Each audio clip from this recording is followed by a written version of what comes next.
So, today we're starting what will hopefully not be a very long running series, but I'm familiar with the internet enough to know that it will probably go on longer than I want it to.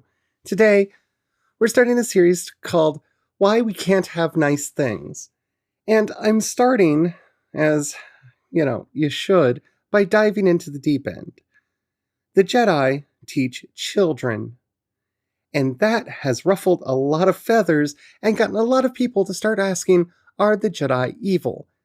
There are a lot of things we could talk about with the Jedi, and in fact, at least the first 3 episodes in this series are going to be about that. And that's what I want to talk about on today's Project Shadow. Can you hear me? I have something to say.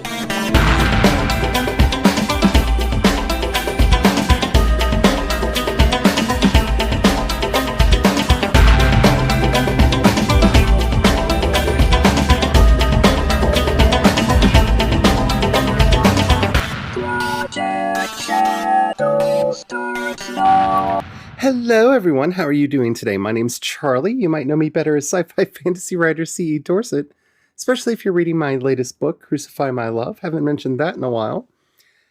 So, yeah, we're just diving into the deep end today, and yeah, I am not looking forward to how this is going to be received, but I am in a way, because I think that you all are smart enough to actually have a dialogue about uncomfortable things.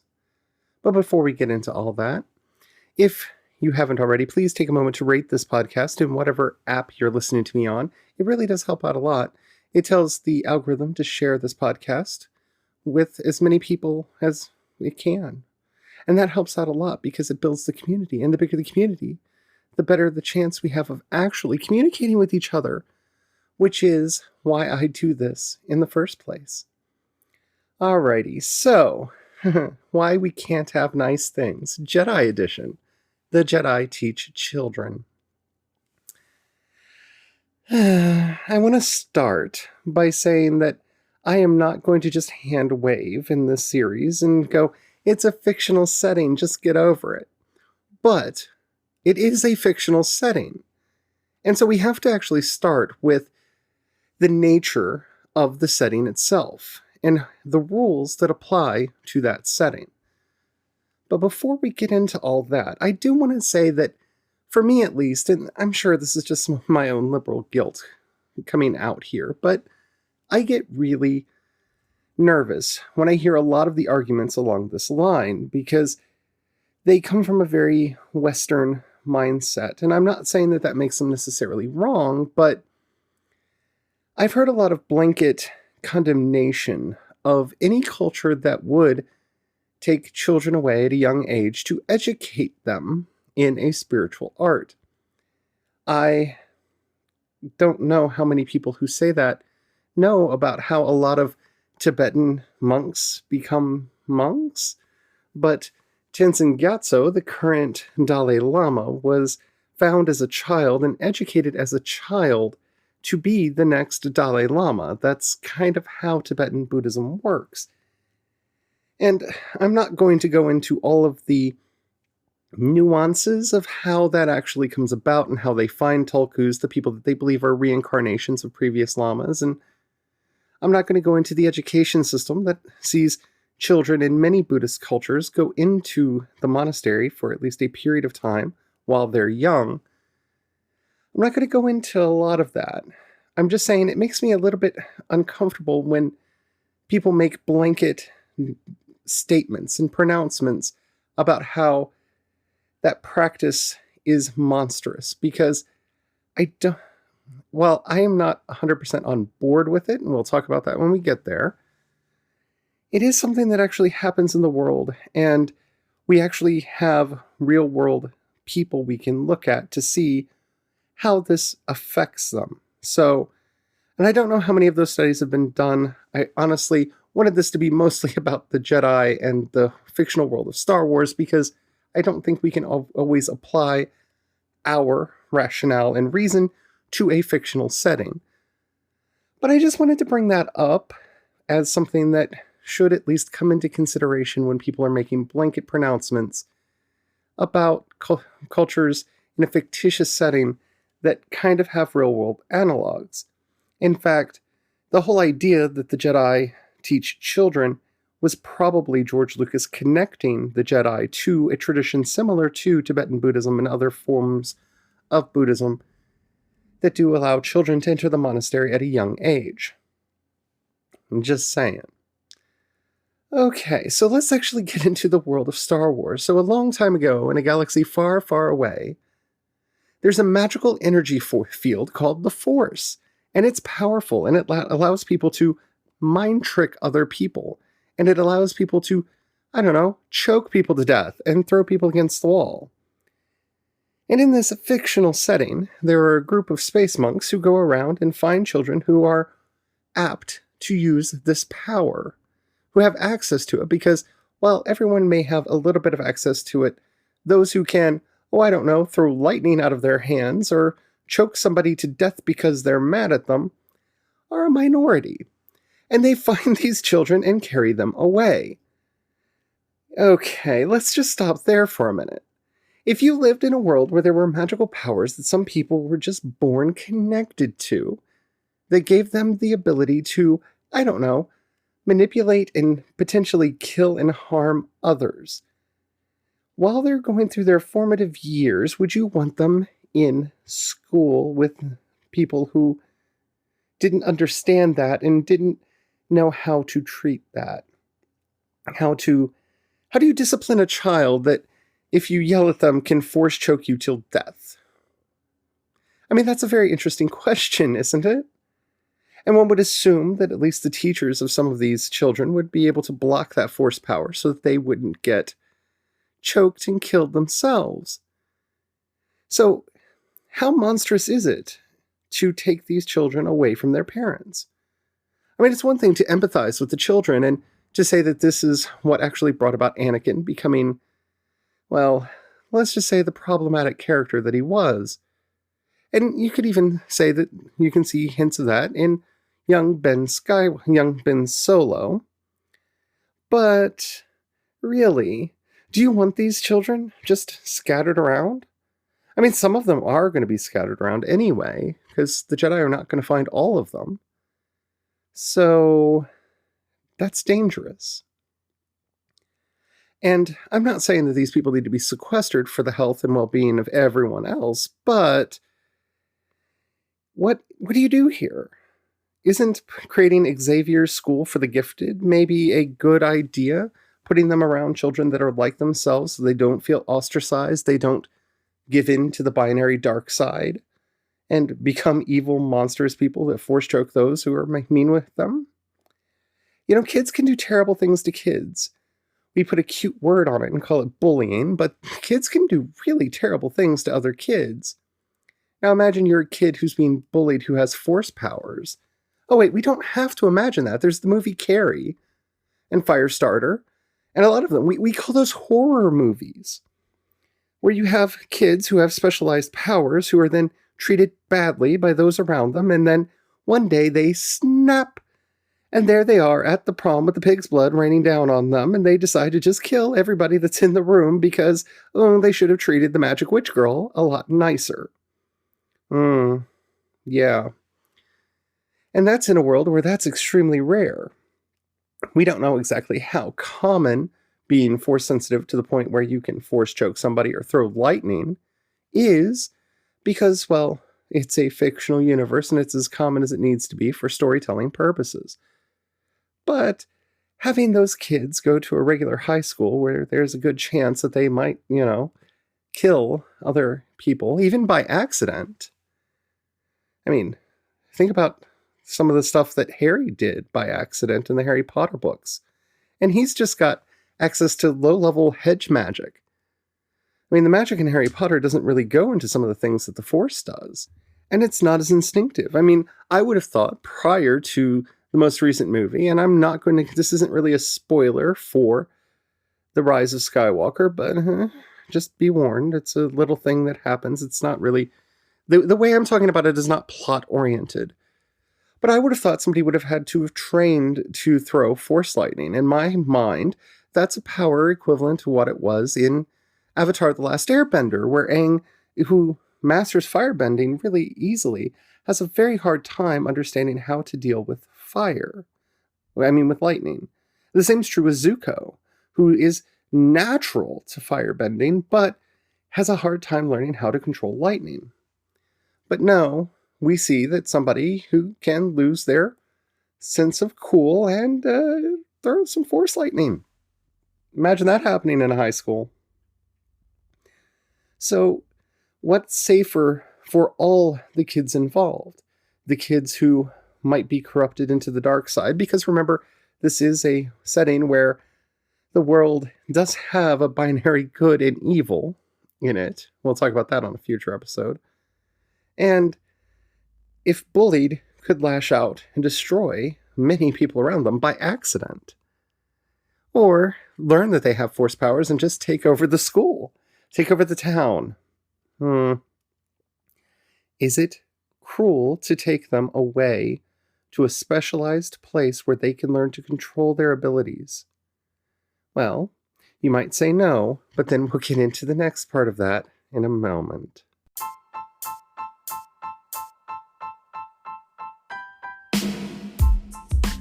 So, whether you agree with me or not, we've kind of established that we are existing in a setting where children have magical powers that can be quite dangerous if left to their own devices. Remember, the sequel trilogy really shows us how people can accidentally use a lot of these powers. Rey knows that force suggestion is a thing, the mind trick is a thing, and just tries it a couple times until she gets it right. So, yeah, maybe it's not such a bad idea to take these kids and put them into a specialized place where they can learn to control it. Now, I can understand some people taking umbrage, especially if they had a bad or traumatic religious upbringing, with them being put into a religious context, such as the Jedi, where they take oaths that they're probably not familiar with. Well, yeah, but you can walk away from that. See, I think people are taking this too seriously. Yeah, it can be ostracizing to have been a Jedi and not to be a Jedi anymore, but we see Ahsoka Tano just walk away from the Jedi Order, and they don't, hunt her down and kill her. She is allowed to leave. We actually see this with a few characters. Count Dooku was allowed to leave. He's a bad example because he left to become a Dark Lord of the Sith, but they didn't know that at the time. He just left to take up his title and his family again. Okay. So we actually have examples within canon of people being able to walk away from the oath. The thing is, once you walk away, it will be suspect for the rest of your life. Why did you break your vows? And yes, that can be a hard thing to put on somebody who's very young. But again, this is going into topics that we'll have to discuss later because it really delves into other things. The idea of the Jedi binary, which is a huge part of the problem, the light side and the dark side, and whether there actually is a light side and a dark side. And again, we'll talk about that. But, on a future episode. But, here we are in this world where the Jedi are, at least in canon, one of the only options out there. Now, I know in Legends, there were a lot of other schools of Force use, and we do see the Bendu being brought in, and it's never made quite clear whether the Bendu is an individual or an order, though I like to think that there's an order of Bendu, because I like to believe that there are Bendu all over the galaxy, because that character was so amazing. If you haven't watched Star Wars Rebels, watch Star Wars Rebels. But, what are our options? Given what exists in canon so far, most of our options here are either they go with the Jedi and learn to control themselves and use this power selflessly to help others, or they become a Sith and, selfishly try to take over the galaxy and kill as many people that get in their way as possible. This is the setting that we have. It may not be the setting that we want or the setting that we think that we ought to have, and eventually we may see other schools get brought back into this. But as for now, these are the two options that we have available to us within the canon as I understand it. Now, there may be some other schools of the Force that have been introduced in the comics. I'm not quite up to date in everything that happens in the comics. I read them on a 6-month delay, so if there is, please let me know. I would love to hear about them. But, having said all that, What are our options? Like I said, there are only so many Jedi in the galaxy, and while in Legends they had several training temples here, there, and yonder, when you think about how many habitable worlds there are and how many species there are, the idea that they would be able to sustain a training temple on every planet that has population is kind of hard to wrap your head around when you consider, well, there weren't really that many Jedi. So I don't know what the right answer here is, and that's kind of where I'm hoping that you're coming to in this. Yes, we can talk about the traumas of taking kids away from their parents and all of that, and yes, there's some valid psychology there that we could discuss. We could talk about the cultures that exist around the world where this is considered the norm and how things are done, at least have been for a long time, and take that into consideration if we want to. But again, that's not really important here, because we have to take into effect the setting itself. And that, my friends, is why we can't have nice things. We are wanting to impose our morality and our sense of right and wrong, which does account for shades of gray, into a world where there's literally a binary power in the universe that has a light side and a dark side, and it flips like a coin, and if you're on the light side, you do good things. If you're on the dark side, you do terrible bad things. And at least so far in canon, we don't really see a middle ground. We can talk about Ahsoka Tano, and many people want to say that she became a Grey Jedi. Grey Jedi are not canon yet. She very clearly says that she's not a Jedi because she never finished her training. She was still a Padawan. She was never fully inducted as a knight, though she continued her training on her own. So, and of course, that's a spoiler. I'm not going to do that one yet, but there is signs that at least the universe itself and the living force did think that she was a Jedi. Anywho, but having said all that, this is the universe that we're dealing with. It's not ours, where we have a lot of shades of gray. There's not so much black and white. Star Wars, especially for the magic users, for those people who are actually Force adepts, really have two choices. We have not seen any in between in canon. And maybe, eventually, we'll get there. Maybe some of those shades of gray will start to be introduced and we'll start to understand them more. But if you're living in a world where there are very powerful people who can bring life and take life at a whim, well, the idea that you would sequester these children and take them away from their families because, well, there more than likely isn't a temple on their home world where they can be trained, and train them in a strict morality that teaches them to be detached so that they're not reliant on their emotions because, well, anger, jealousy, and hatred lead to the dark side, and the dark side turns you into Darth Vader and Kylo Ren and Emperor Palpatine and the like. And that's not a good thing. That's not how we want our children to grow up, now is it? I'm not saying that what the Jedi do is right by our morality, or that we should condone it because of something that exists in our world. But when we are judging a fictional setting, we have to take into effect the rules that apply there. And the very fact that we're living in a world with the binary power, there's white magic and dark magic, that's it. There's not gray magic. We don't see people who are just using the Force to make cookies. Though I personally would read that comic strip or watch that movie because I think that would be hilariously amazing. But I'm not working at LucasArts or Lucasfilm, and that's probably why. Well, that and they have no idea who I am.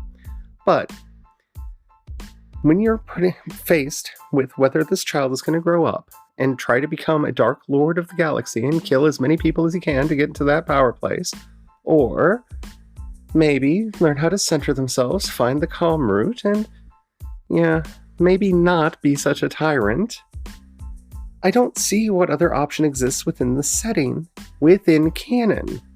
And I'm restricting to canon because if we're talking about what goes on in Legends, there are a lot of options.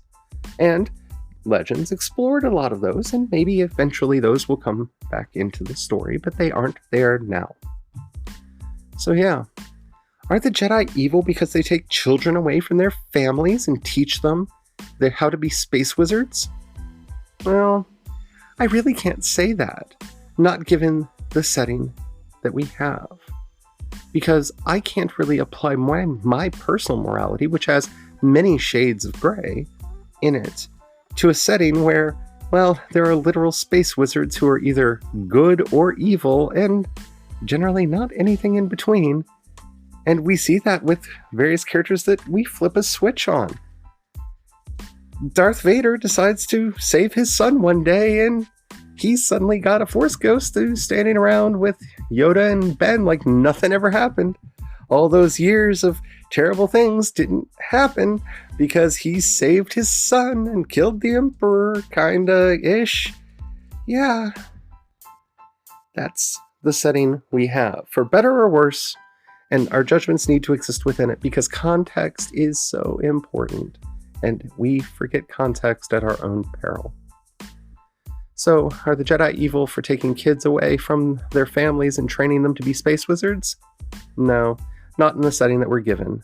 Because, well, judging by those rules, I really want them at Professor Xavier's School for the Gifted, even if that is a dangerous place for them to be, because it's better than having them become bullies and tyrants and bringing horror to the galaxy. I hope you enjoyed this episode. If you did, and you haven't already, please do take a moment to rate this podcast in whatever app you're listening to us on. It really does help out a lot. If you have any questions, comments, or topics you'd like to hear me explore on the show, especially if you have any opinions about what I said in this episode, in the show notes you'll find a link to the voice message system. Keep it short, keep it clean so I can use it on the show. I would love to hear from you. If you'd rather hit me up on social media, I am C. Dorset on both Twitter and Instagram, and you can find links to everything that I do at projectshadow.com. If you have $1 that you can pass my way, it really would help out a lot. It makes the podcast work a lot smoother, and it helps me, pay bills.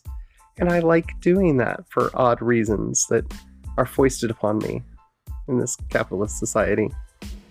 So thank you to everybody who already does that. In the show notes, you'll find a link to both my Patreon and listener support. It helps out more than you will possibly know. If you don't have any money right now, or you don't feel like giving, then all you have to do is tell a friend. Spread the word. Help me grow the fan community. That would help out so much because, the more people that listen, that whole community thing, I really do mean that. Thank you to everyone who's helped out so much over the last year. You mean the world to me. Alrighty, I think that's it for me today. I hope you like this new series. I have a couple more planned. It's going to be a Thursday thing, so look out for that. Until next time, don't forget to have the fun. Bye.